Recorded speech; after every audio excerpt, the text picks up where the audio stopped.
This broadcast from the Matrix Midwest Studios is brought to you by New Ground International. It's time to plan, design, and build your future. Start today at newground.com.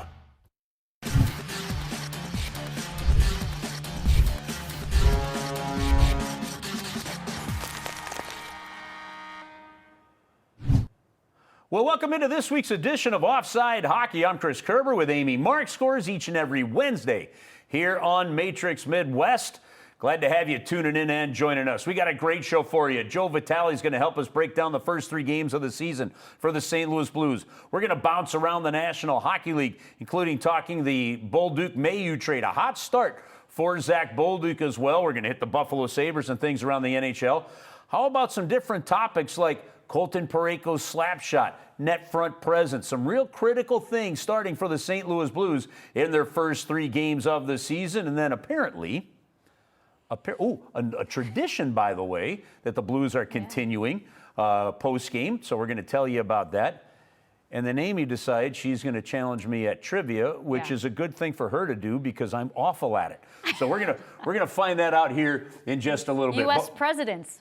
Surprise. Yeah, I actually might have been better with U.S. presidents, but we'll see how this one goes. All right, you ready to start with the 3 stars of the week? Let's do it. All right, the 3 stars of this past week for the St. Louis Blues. Here we go. Star number 3, Jake Neighbors. Man, did they need that goal from Jake. He gets 2 goals in his hometown of Calgary, Alberta. That goal was in the second period of the game. Remember, the Blues were shut out in their home opener against Minnesota. Then they went the first period without a goal in Calgary. You could feel things kind of tightening up a little bit. Jake got that goal, and then the Blues took off. Yeah, I like 63's play a lot. And it was an emotional game for him. Obviously lost a dear friend before the season started, so you could feel that emotion. He's playing with a lot of heart, but he's playing that game that Jim Montgomery wants them to do, which is skating hard north, going to the hard areas. You see him on that workhorse, making his way up to the first line. Yeah. The one thing about Jake, and I talked to Jim Montgomery about this, I asked him, what is it about Jake's game that allows you to put him anywhere in the lineup? And he basically said he doesn't complain. He plays wherever you need to. He's one of the most liked guys on this team. He just goes and gets it. He goes, the problem that they have is everybody wants to play with Jake. And that's a great sign for a young man who, I'm telling you, that there is a future captaincy potential in Jake Neighbors without a shred of doubt. All right, the number 2 star for the Blues this week? Well, let's keep it with the young guys. 2 goals for Jake in Calgary. How about 2 goals for Jimmy Snuggerud in Vancouver? That, I think it was his first goal in Vancouver, where he gets the puck down low in the face-off circle that we see right here. Yeah. He's spinning, and his body and his momentum are moving away from the puck, away from the shooting, and he's able to get the shot off that he does while off balance is really impressive. I know on the broadcast, Joey Vitale mentioned that 80 flex and he has a pretty whippy stick, but for him to have that control while off balance is pretty impressive. Also, in that Calgary game, I think it was the Calgary game, his pass to Robert Thomas down low for the Robert Thomas goal, when Snuggerud is at the top of the face-off circle and he's looking across the blue line. He's looking cross ice and throws it to Robert Thomas's tape at the goal line. His passing might be better than his shooting. Well, that is the one thing about Jimmy Snuggerud we saw in the playoffs last year. There were a couple of give and goes with Robert Thomas. And I'm telling you right now, as much as you people like his shot and he's going to go score some goals in the NHL, watch his passing. Absolutely watch his passing. Because there's been about 4 or 5 no-look passes already from Jimmy Snuggerud, and it is good. The ironic thing, and we're going to talk about some of Jim Montgomery's in-game adjustments with Joe Vitale here in a little bit. But in that Calgary game, when Jimmy Snuggerud got moved down a little bit in the game to the third line, one of the things he talked about was the fact that he's making the other lines around him better. So it wasn't just moving because maybe there's certain things weren't going well with the top line. It was actually getting some other lines going as well. So Jimmy Snuggerud, congratulations. He's our first number 2 star of the week since the season began. And then the number 1 star, man, I'm just telling you, it is hard to go win as we see the Snuggerud goal again. It is hard to go to Western Canada and sweep the trip. Now, it's even harder when you're playing Edmonton or it's a 3-game road trip, but to go 2-0 on that Western Canadian trip, because don't forget here, Amy, you're changing time zones to go to Calgary, then you're changing time zones again to go to Vancouver, and because you had the season opener in Calgary, that was a unique start time, and because you had a holiday game, Thanksgiving game in Canada, it was a unique start time in Vancouver. That's a good road trip to go 2-0 on. Yeah, I think the Blues in the past 10 years have been one of the best teams playing in Canada, which is interesting. That's not an easy trip to do, but they just looked like a different team than the team that we saw at home against Minnesota. And again, they were doing, it's one thing to identify all the things that you do wrong in a game. If you're not going to the hard areas, if you're not able to have cleaner breakouts or move the puck up quickly, but then they were able to identify those things and then fix it. We saw some line changes. I saw a lot of chemistry with the lines when some of the lines were mixed up, as you mentioned, with Jimmy Snuggerud and Jake Neighbors flip-flopping. But they looked like a good team that wasn't scrambling. They looked more scrambly in that home game. That's not all that surprising. And again, this is me throwing this out there. This isn't I've talked to this guy, that guy. This is me throwing this out there. In the preseason, the Blues had 6 preseason games. Mm-hmm. Now, that's going to switch to 4 next year. They're going to be down to 4, and that's a CBA thing that they've negotiated that on, right? Not they, I mean the Players Association has. But when you have 6 preseason games, there was really only 1 preseason game where the majority of the team played, but not even the full team. I think it was the top line that was out in that one. And then the team they were playing was a team that came in that didn't play really a bunch of NHL players. It was much more of an American Hockey League game. I don't know that in that setting, in that format, that you're giving yourself the chance to come out a better oiled machine, frankly, in game number 1 of the regular season. Now, did you think you were going to see a 5-0 loss on home ice? No, I didn't think you were going to see that. But do you expect to see discombobulation through the first? See, I'm coming up with good words for you, Amy. Great. Are you expecting to see that kind of stuff a little more often in games in the early part of the season, games 1 through 5? Absolutely. The teams that get off to the good start, which we have been emphasizing, are the ones that get to their game quicker, and that they did that. And worth noting, when they took the lead in each of those games on the road trip in Canada, they kept the lead. They didn't panic. They didn't change their style of play. They didn't pump the brakes.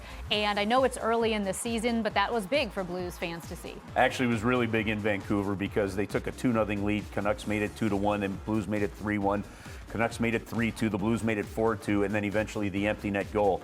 But they were able to get quick responses, extend that lead, and that's why you end up with a 2-0 record on a Western Canadian road trip like that. All right, that's just the beginning here of Offside Hockey. Coming up next, we're going to check in with Joey V. After that, we've got Around the National Hockey League. We've got a special Blues tradition. Amy's got a trivia question on our last shift.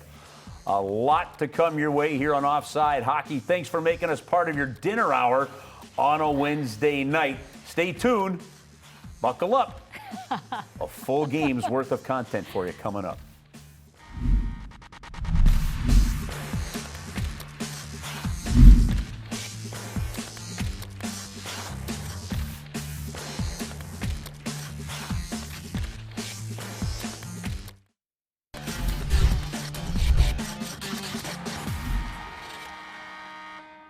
All right, welcome back into Offside Hockey. Time to go offside with Joey V, as we seem to do each and every week as he zooms into the program. And Joe, 1 week of the season in the books. Well, okay, almost a week. It's Wednesday. The season started on Thursday. Close enough. We had a heck of a good road trip. How are you, bud? Hey, Kerbs Amy, I'm doing really well. It was a great, quick trip to Western Canada. I think that was the quickest trip to Western Canada we've taken since I've been in the booth, Kerbs. I'm sure for you as well. Felt a little weird not playing Edmonton while we're out there, but 2 early evening games, Calgary and Van, and a quick turnaround and back home. But yeah, we're about 1 week in. It's been a fun start to the year. You know, Joe, so the Blues, as we're recording this on a Wednesday, they will play tonight the Chicago Blackhawks. Joel Hofer is going to get the start in net. That's not much of a surprise to those of us that have listened to the coaching staff throughout training camp and all, as we do not expect a full 50-50 split, but definitely a balance with the early start of the season here. What are your thoughts on the Blues goaltending to open up the season? First, the decision is pretty clear what Jim Montgomery's doing. He's setting a tone early that maybe we shouldn't be surprised by these Joe Hofer starts. 2-3 years ago, that was Binnington's net. 70-30 split, let's call it. You and I were with Jim in the hallways there before the Calgary Flames game, and I asked him, I said, why Joel Hofer tonight? And he kind of looked at me like, well, why not? And I think his reaction to my question really was setting the tone for what we should be seeing all season long. Joel Hofer will be the guy more times than not. He will be the guy when we think it should be a Binnington start, but you're going to see Joel Hofer kind of grab the cage. He's going to start tonight. I think that he looked extremely sharp in that Calgary game. Up and down preseason. It's tough for preseason too because you got lots of different players and not a lot of great systems. So for Joel, he came in there. He stole 2 points from Calgary. Let's be real. He stole 2 points from Calgary. So it's going to be exciting to see him back in the cage here tonight. And talking to Darren Pang at the morning skate this morning, here's the guy that knows the goaltender position. He said, like a lot of people have told us, Kerbs and Amy, this goaltending tandem in St. Louis is the best in the National Hockey League. So we should be expecting these games where maybe you see 50 net, it's going to be 30 net. Joe, we've seen Jordan Binnington in net more and out of net, meaning the way he plays the puck. He's a pretty good puck handler. He keeps it simple. He reads the forecheck really well. That can jumpstart an offense. What do you see from that end on Joel Hofer? Well, same thing for Joel. Amy, you're right. He's going to play the puck a ton. The way Binnington comes out, not only on dumps, but when the other team has the offensive zone time, they're still going to come out. They're going to kind of squash the cycle plays. Not a lot of goaltenders have the confidence to do that. You go back to that Calgary game where Joel Hofer was in the net. He made about 3 or 4 passes right up the middle of the ice. A lot of goalies who come out, they're going to come out, but they're going to make that rim. They're going to throw it up to the D or throw it up to that strong side winger. Very rarely will you see goaltenders with the confidence to see the strong side wall shut down, and then they go right up the middle. We were talking to Braden Shen this morning. He was talking about Hofer to Darren Pang and Jody Shelley. And he said, in that Calgary game, I went up to Hofer after the game. I said, I need you on my line. I need you to play right or left wing with me because your passes were exceptional coming out of the D zone. He hit Braden, he said 2 or 3 times coming out of the D zone, right up the middle of the ice. So the versatility, not only to go play the puck game, as we've seen so much, but just the confidence to sit in there and make hockey plays. It's not always going to be up the wall. It's not always going to be your defenseman. Look around. If the wall's covered, your D's covered, maybe go to the other D. Or heck, go right up the middle. Or sometimes it's a neutral zone pass, like we saw him make plenty of those last year, one that led to an overtime winner there for Jake Neighbors. So there's plenty of different options, and these goaltenders can certainly work through it in their head, and then the head's connected to their hands, and they've been making those great plays. All right, one of the other areas of emphasis for fans to watch here in the early season is net front presence. Now, we hear, and we've heard coaches for a long time really talk about this and what they want. And typically, like after the home opener, Joe, we knew in that home opener against Minnesota, by the middle of the second period, we could guarantee you that somewhere in the post-game comments from players and coaches, you were going to hear, we didn't get to the inside enough. Boy, did they focus on that up in those 2 games in Canada, and it was a difference maker. Well, it was the biggest change from game 1 to game 2. I talked to Pew Suter about it before the 3rd game in Vancouver, and he agreed. Without a doubt, that was the biggest adjustment they made. The hard part for players is, and this is where you really got to tip your hat to Minnesota Wild, the hard part for players is you go all summer long, and you're playing what's called that pond hockey, if you will, which is exterior hockey, creative hockey, good moves to the outside. In the summertime, when you're training and building muscle and conditioning, you're not necessarily playing hard hockey. Hard hockey is in the nucleus, in the center of the ice.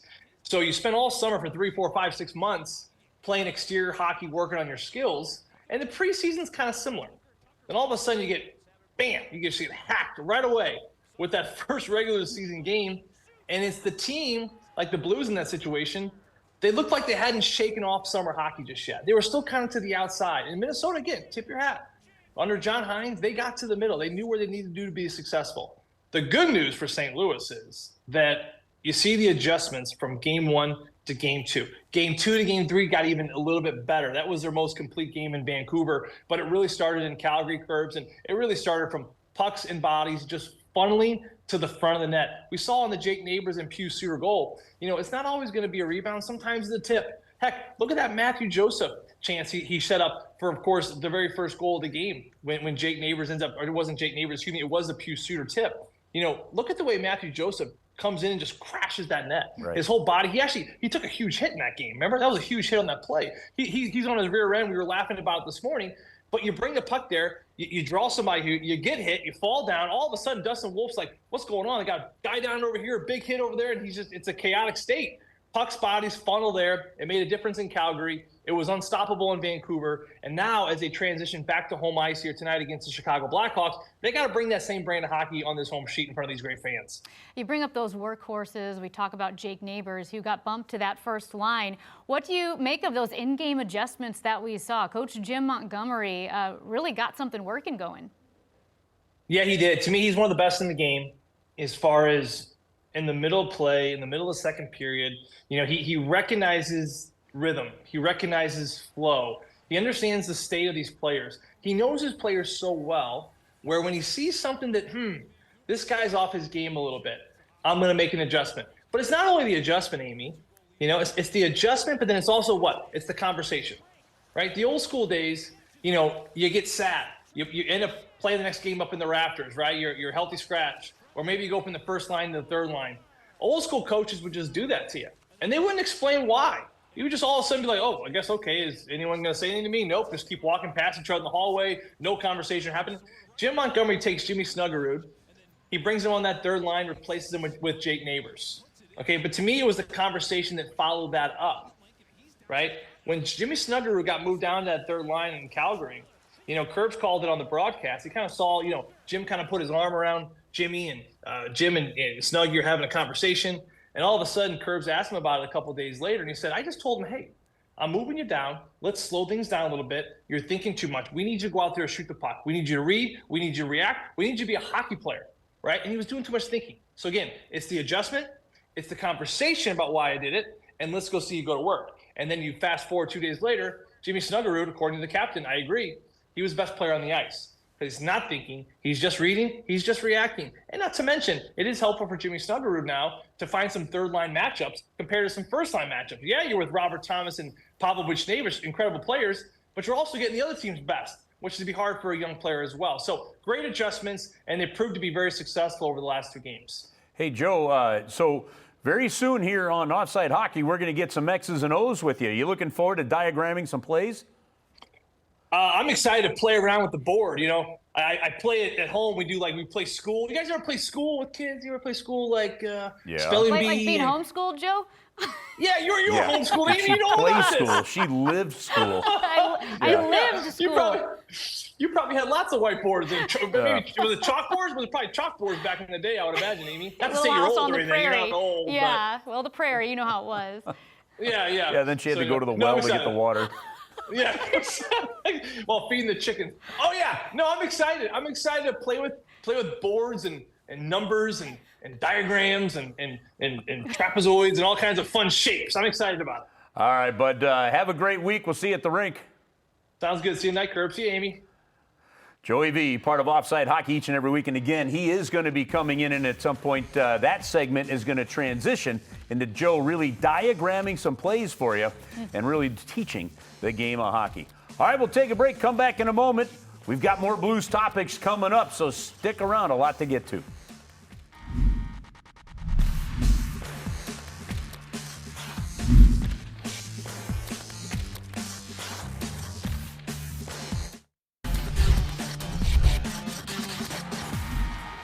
Well, the best part, Amy, as you know, with the start of the hockey season is the fact that talking topics, not hard to come by once you've already played 3 games. But rather than kind of a lot of the superficial stuff, we're digging in a little bit harder for you.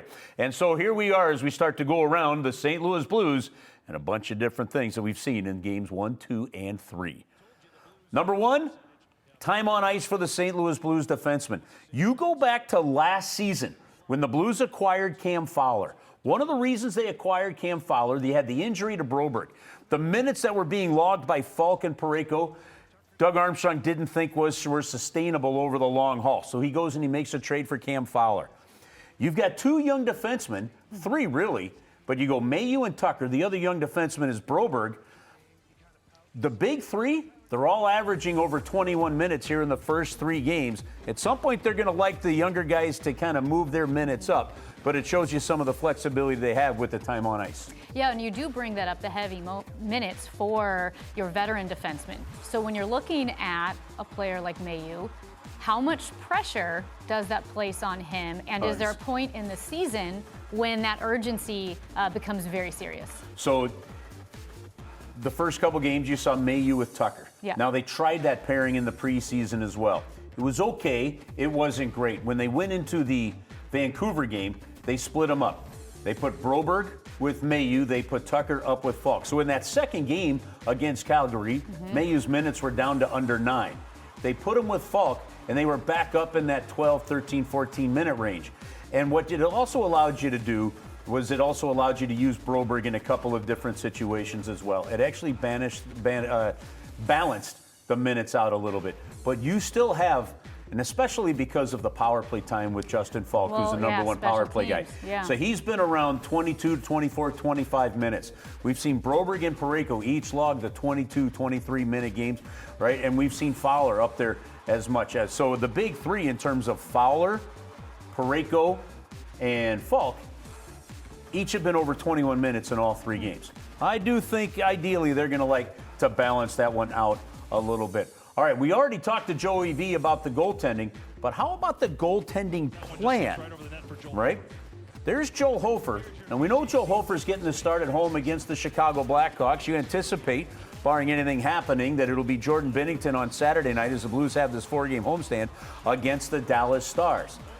Balancing the early season is going to make sure that the goaltenders are fresher as it goes through. And Amy, with this schedule, 41 games between home opener and December 31st, then a crunch of games after the Olympic break, they're going to need some balance. They've got the goaltenders to balance. But right now, it looks like the Blues are really comfortable using both guys. Yeah, it feels like this season, they're approaching it with the long haul in mind. We've talked over and over again about a quick start. That's because if you fall behind, you're not going to be able to catch up after the Olympic break. We've talked about the workload that the goaltenders are going to have. Well, if you can balance it out as much as possible early on in the season, it does allow them to be fresher later. Also, do you see then the Blues leaning more heavily on a Jordan Binnington as you make that playoff push? Yeah, it's going to be part of the need. It's going to be hard to really ride one horse all the way through after the Olympics, especially if one, if not both these guys end up being part of a Canadian Olympic team. Yeah. So that remains to be seen as well. But the balance, I do this, and all the kids potentially watching going, 6, 7? I do the balance, and that, I think, is going to be balanced here to at least begin the season. All right, style of play, identity. What is the identity of the Blues? They're big on the back end. That play right there in Vancouver is a sign of what you expect from the Blues. We talked to Jim Montgomery. He said that if the forwards see the defense get control of the puck, he wants them blowing the zone. Why does that style look familiar? There was a team back in the 2010 to 2015 range that did it a ton, and it rode it to 3 Stanley Cups, the Chicago Blackhawks. They had puck-moving defensemen. They had Seabrook. They had Campbell. They were fantastic in how they moved the puck around. You look at the St. Louis Blues, if the defensemen who have puck-moving defensemen are able to get the puck, they're blowing the zone.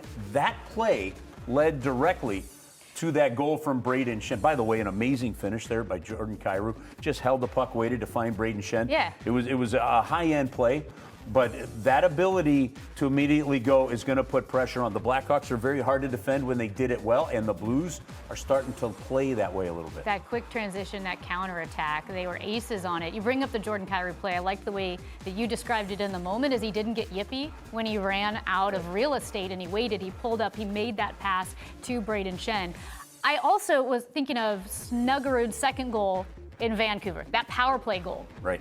We keep talking about what are the skaters without the puck doing, and Braden Shen and Robert Thomas were forechecking out the wazoo, and they were able to pressure the defensemen to create that turnover that led to that power play goal. I mean, this is an aggressive team. It is the way they want to play. The way Jim Montgomery has said it is if the Blues lose the puck, they want to retrieve it within 3 seconds. So if you see a turnover, count to 3. If they get the puck back, they're doing what the coach said. If they didn't, then they probably have to go to the room without dinner or something like that.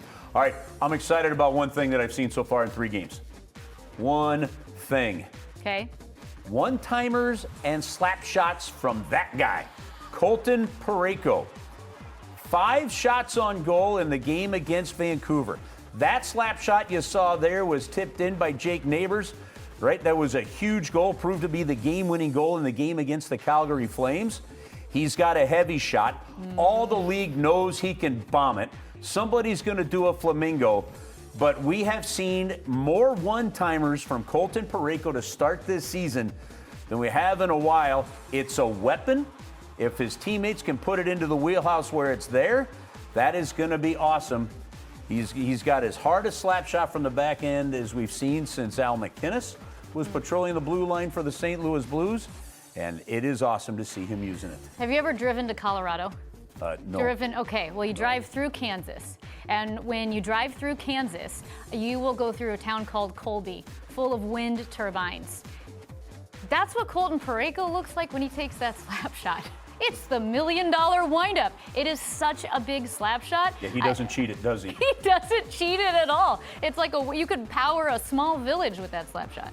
Yeah, so the fact that he's using it is encouraging as all. Remember, he's coming off of a season where he set a career high with 16 goals and a career high in points as well. So using that shot is going to be really well. All right, I already told you the one thing that Jim Montgomery wants, and that was retrieving the puck within 3 seconds. The other thing that he told us prior to the Vancouver game is he wants to continue to see more ozone time. Guys like Robert Thomas getting it in the corner, moving it to the front of the net. The retrieval of the puck behind the goal, right there where Justin Falk, who had already pinched in, doesn't go back to the defensive side of things. He stays in there, so then they've got it forward back on the point. Down low play. Ken Hitchcock talked about it. Craig Berube talked about it. Jim Montgomery talked about it. If those 3 guys are doing it, you know it's one thing, Amy. It's a style for winning hockey. Get the puck in, work it down low. Yeah, ozone time. The ozone time was a huge difference on this road trip, but when you are working the puck down low and you hear the cliche of the hard areas, and then you just see like a Matthew Joseph get absolutely rocked before a Pius Suter goal, you realize, oh, that's what it means by the hard areas. And there are teams that are able to work the puck down low. Sometimes I feel like it's dirtier than others, where you're just throwing your body around. Other times you're cycling the puck and it's a lot cleaner. So that is going to be key for the Blues to maintain that possession, not dump it in and be a one and done. Okay, so this warmed my heart, our last Blues topic. I stood outside the hallway where the Blues leave the rink and go into the locker room at the practice rink, and I started asking a bunch of players, who is the Blues' biggest rival? Because I expected some players to say the Colorado Avalanche, right? I expected some to say the Dallas Stars, because that's who they've played in the playoffs. There's been much better games against it. My heart was warmed, though, when the majority of the players said those guys, the Blackhawks, right? So yes, the Blues rivalry and top rivals should be the Chicago Blackhawks, but the reality of it is since April of 2019, the Blues are 16-2-2 against Chicago. Yeah. Do the math, 16-2-2. They've only lost twice in regulation of these guys since April of 2019. You need rivalries. We need the Blackhawks to be better. And holy moly, could we please see some emotion when we play this team and get this rivalry going. I don't think the rivalry with Detroit is ever going to be the same with them in the Eastern Conference, but we need some bad blood, Blues and Blackhawks. We need the wakey to David Backus, fire people up. Blues Blackhawks rivalry. Well, and I mean, even though the Detroit St. Louis rivalry was really one-sided, because Detroit's biggest rival was Colorado back in the day, but they were our biggest rival because they would knock us out. But yeah, you got to just hate the Blackhawks. You have to. Yes. You could argue that currently it's Winnipeg. Winnipeg would be a rival that, like, we're getting excited to play them. But I like the tradition. I like going back to the fact that it is the Blackhawks, and so yeah, it's going to get a little ugly out there. All right, we got to get this rivalry going once again. That'll do it for that segment of Offside Hockey. When we come back, well, we're going around the National Hockey League, and man, has this been a touchy topic here in St. Louis over the course of the week. I would just tell everybody, calm down. We'll be back in a moment.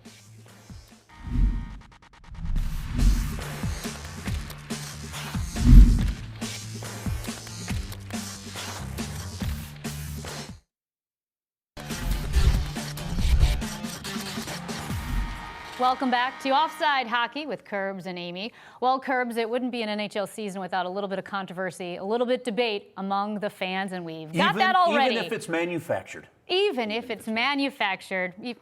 The debate right now among the chat rooms with the Blues fans is the Logan Mailloux, Zach Bolduc trade. Now, Bolduc has gotten off to a hot start in Montreal, 3 goals in his first 3 games. I think only the 7th player in franchise history to do that. And so people are chattering, oh no, did the Blues lose this trade? Okay, I have, and now I got to be careful here. Okay. I don't want people to put words into my mouth. I am not saying that Logan Mailloux is this player. I'm not saying that he's not going to be this player. I'm just going to throw this out to you. Chris Pronger. The St. Louis Blues traded Brendan Shanahan for a young defenseman, one of the most popular players in the city and one of the top players in the game for a young defenseman. And Chris Pronger very publicly has talked about how tough that first year in St. Louis was. That's after having already been in the league a little bit, right? So here's my advice to people. Look, Bolduc already had some seasoning that Mailloux didn't have. On top of that, Mailloux's playing in a role that typically takes players a long time to go. You talk to Al McInnes, he's going to tell you, you don't really know what you have in a defenseman sometimes until a guy develops and plays a couple hundred games in the NHL. He had played 8 before this season, and he's now only played 3. There's a lot of signs that point to a lot of positivity as to why Logan Mailloux is going to be a good defenseman in the league. But you just have to go in, and you've got to be able to make mistakes and grow, and he's going to get that time. This is a trade that my encouragement to people, Amy, is don't over-evaluate it for a little while to come. Quick note, it's not apples to apples, but Nick Lidstrom was a late bloomer, so much so that he was passed over in the 1988 draft. He said that allowed him to develop in the Swedish Pro League without pressure. So, hey, defensemen take a while. Speaking of taking a while, the Buffalo Sabres did not waste their time getting off to a poor start. Okay. Now, I wasn't sure how you were going to get us into this topic, but that's absolutely fantastic. 0-3 for the Buffalo Sabres. Why are we talking about this here? This is kind of mind-boggling. Now, look, it's only 3 games. All right, you hope they can kind of get things going. The Buffalo Sabres have missed the playoffs for 14 consecutive seasons. They've had 2 first overall picks. They had a 2nd overall pick. They decided not to let Jack Eichel get a surgery that he wanted so he could be performing like he's performing now with Las Vegas. They fought him on that, and they basically were forced to trade him. They soured that relationship so bad, and here they are off to an 0-3 start. And I encourage you to go online and listen to Tage Thompson. And by the way, his comments were perfect. He said, I am so tired of talking about the past. I'm tired of talking about 14 years without the playoffs. If you want to ask me a question about our next game, that's fine. It's only 3 games. We've got work to do. We're going to get there. He's stepping into a veteran role. Why is that important? It's the one thing Buffalo didn't do. They never put veteran players around all these young guys, and when you don't do that, it is hard to learn how to win in the National Hockey League. It is equally harder, if not harder, to get a losing mindset and culture away. But that's a heck of a comment that Tage Thompson made. And yep, the Buffalo Sabres off to a, well, somewhat normal start. And that's a shame, too, because that is one heck of a good hockey market. That's a fan base I'm rooting for. Yeah, Buffalo fans do not deserve that. Meanwhile, last night I was watching the Tampa Bay Lightning and the Washington Capitals, and it reminded me of how much I hate Tom Wilson and how the NHL needs villains. So I had Kerbs in the back of my mind saying, okay, I guess I should be grateful for this guy. But man, he has hit a lot of Blues in 2018. That headshot on Oscar Sundqvist. Finally, he did get suspended 20 games for that hit, but villains exist, Kerbs. Okay, villains do exist. I think we need more of them. We need nastiness. It's the game of hockey, right? You're actually allowed to fight. It's part of the rules. Now, we don't need cheap shots. I'm not for headshots. I'm not for cheap shots. But I'm for nastiness. I'm for a little hatred. I want to see the battles between Keith Tkachuk and Adam Foote. You want to see the nastiness that we saw, with Bertuzzi and Barrett Jackman and some of that physicality. I think we're seeing more of it now in front of the net again. The league's letting some of that come back in. I think it's a critical part of hockey, but we need villains, right? You need to dislike people, right? You need Seabrook. You need Jamie Benn who face washes Alex Pietrangelo. You need some things to just not go right, and we need villains, the Marchands of the world. Nazem Kadri. Nazem Kadri. So we talked about this with him being there with Calgary now, right? It's okay to have somebody on the other team you're booing. We need villains. We need bad blood. We need spirit. So when people are watching some of these midseason games or two games between two teams that don't like, okay, what's going on here? Bring in the villains. Let them happen. So again, I don't need the cheap shots of Tom Wilson, but I have no problem with a little. Can I say villainry? You're the wordsmith. Is that a word? With the villains, villainry? I'm not sure that it is, but now we just created one. Paul Webster. Well, when I brought up Tom Wilson to a friend the other day, and he goes, "You mean Biff?" Did you know Biff from Back to the Future? His real name is Tom Wilson. I did. So he actually has a fantastic song out on social media. Did it years ago about people that stopped asking him questions about the movie. There you go. So that one's good. All right, let's go to the Central Division, Kerbs. Okay, so this one, Amy, is all about the start. When you look at the Central Division right now and you see Colorado off to a 3-0-1 start, 7 points heading into today. You look at the Dallas Stars, they're 3-0. That's 6 points on the year. Now look, at 2-1, the Blues are good. They've got 4 points. So it's early. A lot's going to sort itself out. There's going to be ups and downs, streaks going both ways, wins and losses. But if you're the St. Louis Blues, this is why the start is so important. And you've got to take advantage of teams like you want to try to take advantage of Chicago tonight. Make sure that you don't take the foot off the gas. Make sure you win the games you need to win.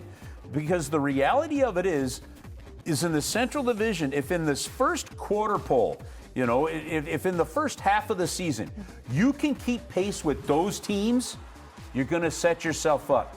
You really want to try to separate yourself from that murky middle where there's teams from the Pacific Division and teams from the Central Division where you're jockeying back and forth to try to look for maybe a third spot and a wild card spot. You want to stick with the leaders. We do not want to see Colorado and Dallas become Secretariat, right? Yeah. And we're sham just watching them run way ahead of us. We don't want that at all. And you've got to expect challenges, too, later on in the season. So you can't win a playoff spot in the first month of the season, but you could pretty darn well lose one if you put yourself in a bad enough position. All right, so there's your look around the National Hockey League. How about a little fun coming up next? When Offside Hockey returns, why is Braden Shen holding a stick from Bernie Federko's 1,000th game? We're going to tell you about it in a moment.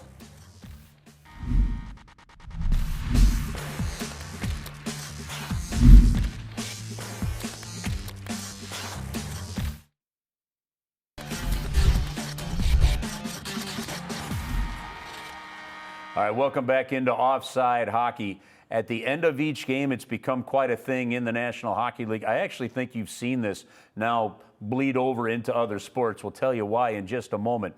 But there's a cool tradition that the Blues began a number of years ago, and they're continuing it with this. Boys, this is, for those that haven't really been here, we have a cool thing going with honoring Blues alumni that have done it for us before us. And this guy right here is from his 1,000th game.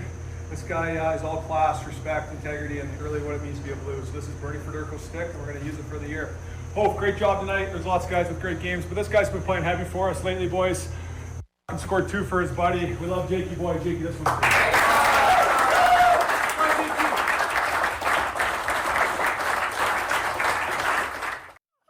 Now, look, first off, that's a tough gig for Joe Hofer because he really helped the Blues win that game, but that stick goes to Jake Neighbors. So at the end of each game, there's been something different. Last year was Kelly Chase's shoulder pads that he wore throughout his entire career. They've used the gloves from Jimmy Roberts. Jimmy Roberts didn't use actual, when he was coaching, didn't use hockey gloves. They were more like cloth knit gloves where he could, pull mittens that became, gloves and fingers at the end of it. So it's a really cool thing that they're doing.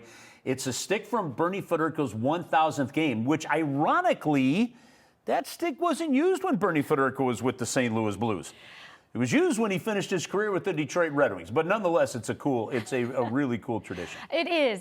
And I think it's increasingly important because we talked about this earlier, that up until Bobby Plager's death, every single Blue that went through that organization knew Bobby Plager. There wasn't a Blues team without him. So every Blue that went through that organization knew what it meant to give Bobby his parade.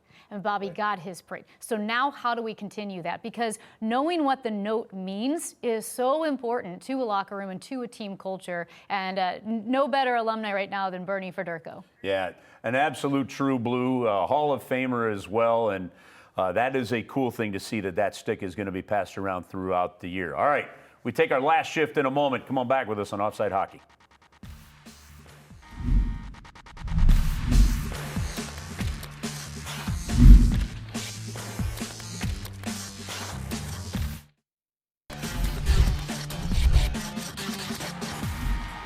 Welcome back to Offsides Hockey with Kerbs and Amy. Okay, we all know the last guy in the NHL to play without a helmet. The bucket list guy. Yep, that's Craig McTavish. Craig McTavish. I remember watching him on Channel 11 because we didn't have cable, so I could only watch those Blues games. But Kerbs, I have a quiz for you.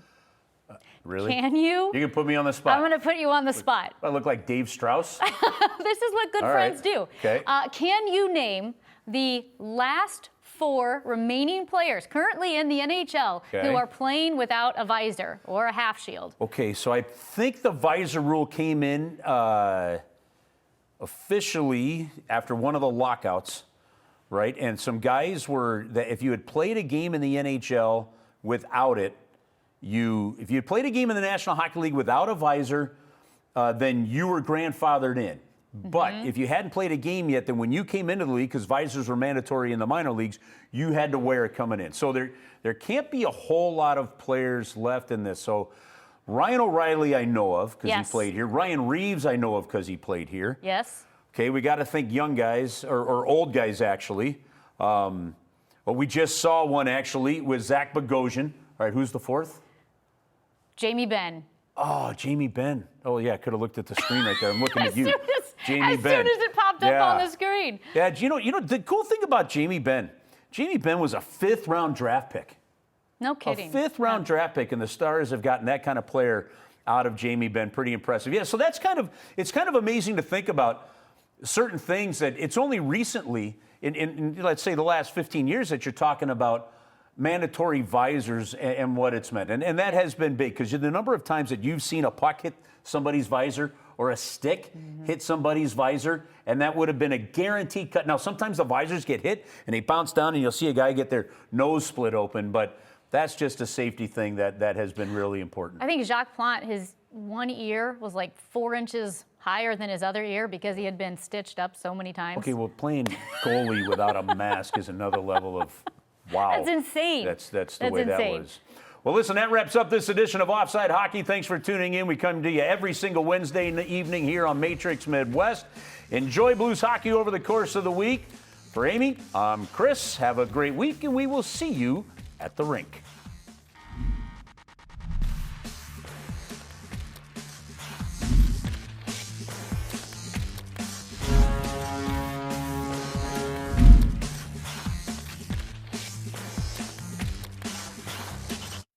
This broadcast from the Matrix Midwest Studios is brought to you by New Ground International. It's time to plan, design, and build your future. Start today at newground.com.